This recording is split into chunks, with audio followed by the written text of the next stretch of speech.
Hello बच्चों, आज हम पढ़ेंगे ज्योग्राफी। ज्योग्राफी में हम लोग पृथ्वी का जो निर्माण की प्रक्रिया है आज उसके बारे में समझेंगे, यानी कि जो पृथ्वी है वो कैसे बनी है, ठीक है। और ब्रह्मांड का निर्माण जो है पहले हम समझेंगे कि ब्रह्मांड का निर्माण कैसे हुआ है, ठीक है। पहले ये समझिए कि ज्योग्राफी है, इसका मतलब क्या है। ज्योग्राफी को हिंदी में हम क्या कहते हैं? भूगोल। क्या कहते हैं? भूगोल, ठीक है, भूगोल बोलते हैं। ज्योग्राफी जो शब्द है वो दो शब्दों से मिलकर बना है, जियोइड एंड ग्राफोस, ठीक है। तो जियो जो शब्द है ये कहाँ से आया है?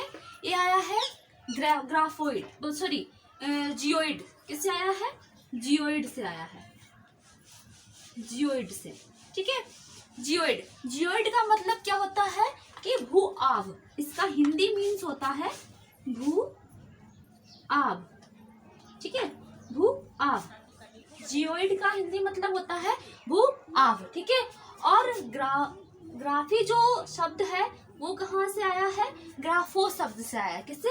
ग्राफोस वर्ड, ठीक है। किससे आया है? ग्राफोस, ग्राफोस वर्ड से आया है। ग्राफोस वर्ड का मतलब क्या होता है? To study. क्या होता है? To study. स्टडी मतलब अध्ययन, अध्ययन, ठीक है। जियोइड, ज्योग्राफी जो है वो दो शब्दों से मिलकर बना है, जियोइड एंड ग्राफोस। जियोइड का मतलब होता है भूआब एंड ग्राफोस का मतलब होता है टू स्टडीज, ठीक है। तो भूआब मतलब हम इसको पृथ्वी बोलते हैं। क्या बोलते हैं? पृथ्वी। भूआब को क्या कह सकते हैं? पृथ्वी बोलते हैं, ठीक है। तो पृथ्वी का जो आकार है, इसीलिए कहा गया पृथ्वी का जो आकार है वो कैसा है? जियोइड आकार का है। पृथ्वी कैसी है? जियोइड आकार की है। आज तक हम पढ़ते आ रहे हैं कि पृथ्वी का जो आकार होता है वो कैसा होता है? गोल। पृथ्वी का आकार कैसा होता है? गोल। एक दो क्लासों में, तीन चार, यहाँ तक कि 6-7 क्लासों में हम लोग यही पढ़ते आ रहे हैं कि पृथ्वी का जो आकार है वो कैसा है? गोल है। 6-7 की किताबें आपने देखा होगा कि पृथ्वी का आकार कैसा है, ये हम पढ़ते भी आ रहे हैं आज तक कि पृथ्वी का जो आकार है वो कैसा है? गोल है, ठीक है। लेकिन ये सत्य नहीं है, पृथ्वी का आकार गोल नहीं है। पृथ्वी का आकार कैसा है? जियोइड है, ठीक है। अब जियोइड जो होता है वो एक प्रकार की आकृति है। कैसी? देखो,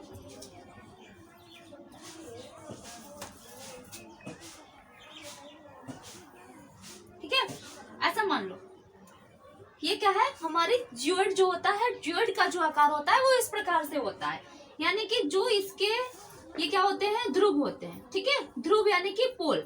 ये नॉर्थ पोल है, ये साउथ पोल है हमारा, ठीक है। तो जो पोल होते हैं, जो पोल हैं पृथ्वी के, ठीक है, तो वो कैसे हैं? दबे हुए हैं, चपटे हैं। और जो इसका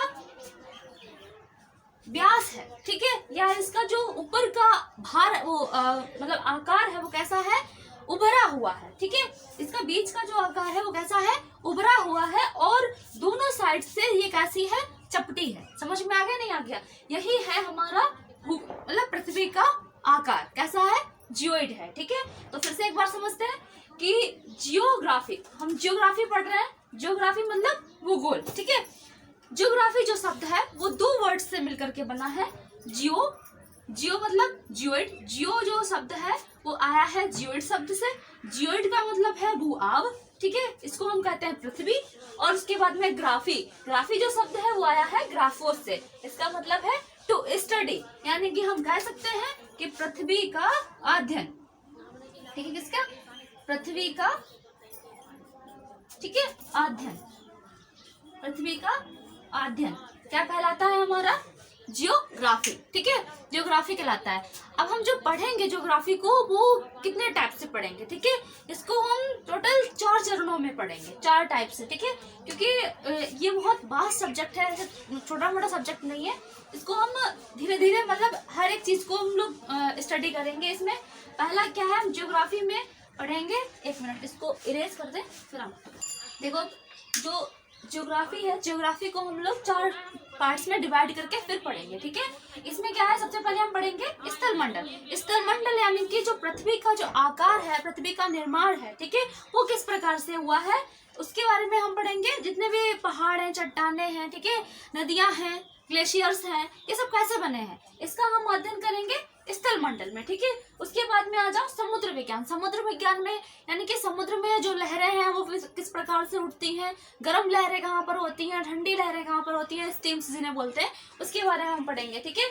वायुमंडल में यानी कि जो पृथ्वी के ऊपर जो वायुमंडल की सतह हैं, ठीक है, उनके बारे में पढ़ेंगे कि ओजोन लेयर कहाँ पे है, ठीक है, इसका क्या काम है, ये सब उसमें पढ़ेंगे। उसके बाद में है आर्थिक भूगोल। आर्थिक भूगोल में क्या पढ़ते हैं कि जैसे कि कोई कलेक्टर बन जाता है यानी कि डीएम बन जाता है, तब वो जो है कहाँ पर उसे देखना, कहाँ पर खनन करवाना है, कहाँ पर फैक्ट्रियां लगवानी है, ठीक है, तो उसको हम किस में पढ़ते हैं, आर्थिक भूगोल में पढ़ते हैं। तो सबसे पहले हम पढ़ेंगे स्थल मंडल। लेकिन स्थल, इन चारों को पढ़ने से पहले हम समझेंगे कि ब्रह्मांड का जो निर्माण है वो किस प्रकार से हुआ है, ठीक है।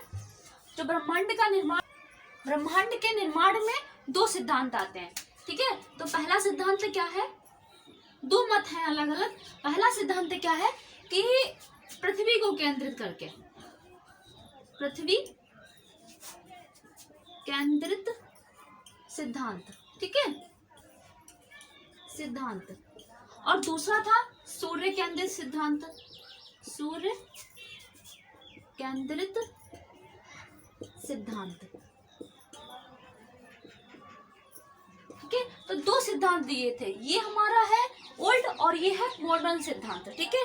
यानी कि ये ओल्ड प्रिंसिपल है। कैसे इसमें बताया गया, इसमें क्या बताया गया कि जो पृथ्वी है, पृथ्वी केंद्र में है और बाकी जितने भी ग्रह हैं, सूर्य है, ये किसके, पृथ्वी के चक्कर लगाती है। पृथ्वी कहाँ बता दिया गया, प्रथम सिद्धांत में पृथ्वी को केंद्र में बता दिया गया। मान लो ये पृथ्वी है और पृथ्वी कहाँ है, केंद्र में है, और बाकी जितने भी ग्रह हैं वो ग्रह हैं या सूर्य है, ठीक है, या तारे हैं, वो पृथ्वी के चक्कर लगा रहे हैं। ये पहला सिद्धांत था, ठीक है। पहले सब लोग जो थे वो इसी को मानते थे, लेकिन बाद में जब गैलीलियो ने टेलीस्कोप बनाया तो टेलीस्कोप में उसने सब कुछ साफ कर दिया कि ये जो थ्योरी है ये बिल्कुल गलत है। किसने बनाया, गैलीलियो ने, ठीक है। जब उसने टेलीस्कोप बनाया तो उसने अंतरिक्ष का अध्ययन किया, ठीक है, ब्रह्मांड का अध्ययन किया, तब उसने बताया पूरी दुनिया को कि जो पृथ्वी है वो केंद्र में नहीं है, केंद्र में क्या है, सूर्य है केंद्र में, और सूर्य केंद्र में है, उसकी वजह से क्या है, एक तारा है, इसकी वजह से क्या है, सारे जो ग्रह हैं वो क्या लगाते हैं, इसके चक्कर लगाते हैं, ना कि पृथ्वी के ये चक्कर लगाते हैं। समझ में आ गया, नहीं आ गया? तो इसने क्या बताया, देखिए सूर्य बीच में है, सारे जितने भी ग्रह हैं वो किसके चक्कर लगाते हैं, सूर्य के चक्कर लगाते हैं। और यहाँ पर क्या था, हमारी पृथ्वी थी केंद्र में। लेकिन ये सिद्धांत कैसा था, गलत था, और ये सिद्धांत सिद्ध हो गया और सही हो गया। समझ में आया, नहीं आ गया, ठीक है। तो ये वाला सिद्धांत कैसा हो गया, सही हो गया। उसके बाद में अभी एक चीज और पढ़ते हैं कि जो सूर्य है, ठीक है, सूर्य से जितने भी जो पृथ्वी है या अन्य ग्रह हैं वो कैसे बंधे हुए हैं, किस प्रकार से चक्कर लगाते हैं। जैसे कि मान लो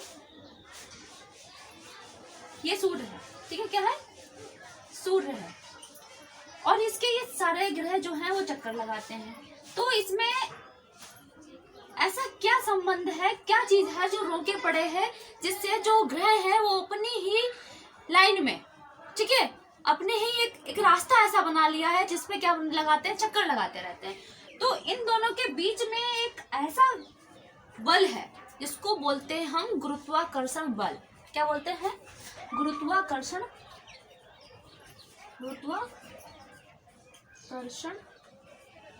बल, ठीक है।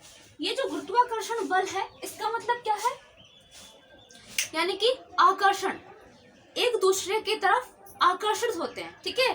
तो इसे ही हम क्या कहते हैं, गुरुत्वाकर्षण बल कहते हैं। इसी गुरुत्वाकर्षण बल की वजह से क्या है कि ये एक दूसरे को खींच के रखे हुए हैं और एक दूसरे की दूरी पर चल रहे हैं, यानी कि अपनी दूरी पर चल रहे हैं, एक दूसरे की अपनी दूरी पर चल रहे हैं, ठीक है। तो इन दोनों के जो बीच में बल है वो कौन सा है, गुरुत्वाकर्षण बल है। इसी की वजह से जो पृथ्वी है, अन्य ग्रह हैं जो सूर्य के चक्कर लगाते रहते हैं, ठीक है। और जो पृथ्वी है वो बहुत निम्न सी है, ठीक है, और जो सूर्य है वो बहुत ज्यादा बड़ा है, इसीलिए वो सारे ग्रहों को रोके हुए है। समझ में आया, नहीं आया? अब इसमें एक और चीज समझने की बात है, ये पृथ्वी की सतह है, ठीक है, क्या है? पृथ्वी की सतह। पृथ्वी की सतह जो होती है उसकी स्टडी, जो ऊपर की जो स्टडी, हम पृथ्वी की सतह के ऊपर की जो स्टडी होती है उसको हम ग्राफी क्या बोलते हैं? जियोग्राफी। और पृथ्वी के सतह के नीचे की जो मतलब हम अध्ययन करते हैं तो उसको बोलते हैं जियोलॉजी। क्या बोलते हैं? जियोलॉजी। समझ में आया नहीं आया? तो हम इसमें क्या करेंगे? पृथ्वी के ऊपर का अध्ययन करेंगे। ठीक है, अब देखो क्या है,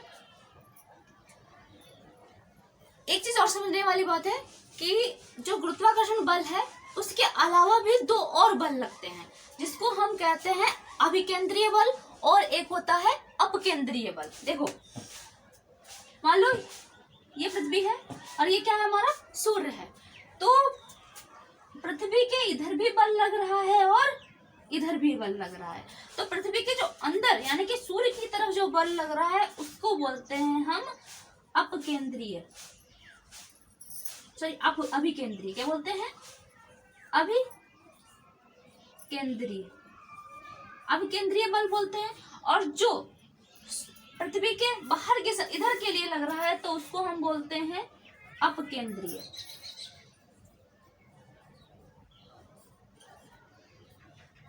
अपकेंद्रीय बल। ठीक है, तो मेन है गुरुत्वाकर्षण बल, उसके बाद में दो और लगते हैं जिसको बोलते हैं अभिकेंद्रीय बल, और एक होता है अभिकेंद्रीय बल। जो केंद्र की तरफ लगता है उसे बोलते हैं अभिकेंद्रीय, और जो बाहर की तरफ लगता है उसको बोलते हैं अपकेंद्रीय बल। ठीक है, अब हम मेन पढ़ेंगे कि जो पृथ्वी का यानी कि हमारे ब्रह्मांड का जो निर्माण हुआ है, ठीक है, ब्रह्मांड जो बना है वो कैसे बना है। ठीक है, क्या पढ़ेंगे हम लोग? ब्रह्मांड का जो निर्माण हुआ है वो कैसे हुआ, कब हुआ। ठीक है, हम उसके बारे में समझेंगे।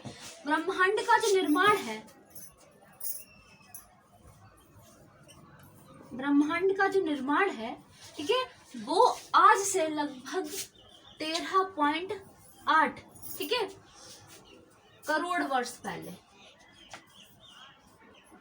करोड़ वर्ष ठीक है पहले हुआ है। 13.8 करोड़ वर्ष पूर्व हुआ है। इसका हमारे ब्रह्मांड का निर्माण। ठीक है, ब्रह्मांड के निर्माण में सबसे ज्यादा एक ही थ्योरी जो है वो फेमस है, उसको बोलते हैं बिग बैंग थ्योरी। क्या बोलते हैं? Big bang theory. ठीक है, क्या बोलते हैं? बिग बैंग ठीक है थ्योरी या सिद्धांत। ठीक है, क्या बोलते हैं? बिग बैंग थ्योरी या सिद्धांत। ठीक है, इसमें क्या बताया गया? बिग बैंग जो थ्योरी है इसमें बताया गया कि पहले जो था पूरा ब्रह्मांड जो था एक बिल्कुल छोटा सा एक पिंड था। ठीक है, एक पिंड था, एक छोटा सा। इस पिंड में सारे जितने भी ग्रह आज जो हैं, ठीक है, वर्तमान में, वो एक समय में ये सब एक में ही थे, मिले हुए। ठीक है, इसमें क्या हुआ, जब कोई चीज भरी हुई होती है, ठीक है, कोई पिंड होता है। अब ये पिंड क्या था? एक भरा हुआ था। ठीक है, अब ये भरा हुआ था, इसमें क्या हुआ, इसे एक ब्लैक होल मान लो। ठीक है, एक पिंड था, इसमें तापमान भी बहुत अधिक था, इसका घनत्व भी बहुत अधिक था। ठीक है, अब जिसका घनत्व ज्यादा होगा उसमें तापमान बहुत अधिक होगा, तो इस अधिक तापमान होने के कारण क्या हुआ, ये फट गया। क्या हुआ? विस्फोट हो गया। क्या हो गया? विस्फोट। विस्फोट हो गया। ये क्या हो गया? विस्फोट हो गया, क्योंकि इसमें अधिक तापमान बन चुका था। ठीक है, इसीलिए क्या हो गया, ये विस्फोट हो गया। जब विस्फोट हो गया तो क्या हुआ, जितने भी जो इससे निकले हुए जितने भी अलग अलग इसके पार्ट थे वो क्या हो गए, पूरे अलग अलग डिवाइड हो गए। जब डिवाइड हो गए तो वो इनसे भी बनने लगे। ठीक है, और इसमें ऐसे मान लो ये अलग अलग बिल्कुल अलग अलग हो गए। ठीक है, और इसमें क्या हुआ, अलग अलग गैसें यानी कि गैस कुछ कण वगैरह अलग अलग टुकड़ों में आने लगे। तो धीरे धीरे इससे ही क्या हुआ, हमारे ब्रह्मांड का निर्माण हो गया। अलग अलग गैलेक्सी बनने लगी। ठीक है, अलग अलग आकाशगंगाएं बनने लगी। तो ऐसे ही बिग बैंग थ्योरी के सिद्धांत के अनुसार ही जो हमारा ब्रह्मांड है उसका निर्माण हुआ था। समझो पहले कि पहले क्या हुआ था, पहले एक गोला था। ठीक है, एक छोटा सा पिंड था, उस पिंड में अधिक घनत्व और अधिक तापमान बढ़ने की वजह से क्या हुआ, वो फटा। जब फटा, ये जो विस्फोट हुआ तो वो बिल्कुल छितरा गया, अलग अलग हो गया। अब अलग अलग हो गया तो क्या हुआ, उसमें अलग अलग गैसीय पिंड बनने लगे, अलग अलग उसके ऊपर कण वगैरह छाने लगे, वही जाके उन्होंने अलग अलग आकाश गंगाओं का निर्माण कर लिया। ठीक है, समझ में आया नहीं आया? ऐसे ही हमारे ब्रह्मांड का निर्माण हुआ। कब हुआ ब्रह्मांड का निर्माण? 13.8 करोड़ वर्ष पूर्व। ठीक है, इसमें और सिद्धांत है, लेकिन और सिद्धांत कोई मान्य नहीं है, सिर्फ इसी को माना जाता है बिग बैंग सिद्धांत। ठीक है, आगे हम कल कंटिन्यू करेंगे। ठीक है, आज के लिए इतना ही। नमस्ते।